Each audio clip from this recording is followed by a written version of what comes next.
Do you want to check how much Wi-Fi data your Mac Mini M4, M3, M2, or M1 has used? By doing this, you can monitor your usage to avoid overages or slow speeds. In this video, I'll show you how to check your Wi-Fi data usage on a Mac Mini. So without wasting any more time, let's get started. First, open up the Finder from the bottom menu bar. Then go to the Select Applications in the sidebar. Next, click on Utilities. After that, click on Activity Monitor. Then click the Network tab at the top of the window.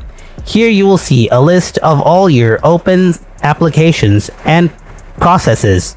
You can click on the Sent Bytes and Received Bytes columns to sort by data usage. At the very bottom of the window, you'll see the total amount of data sent and received since you last rebooted your Mac.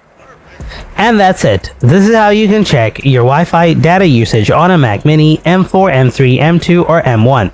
Hope you found this video helpful, and if you have any kind of questions, then ask me in the comment section below. Thanks for watching, and I'll see you in the next video.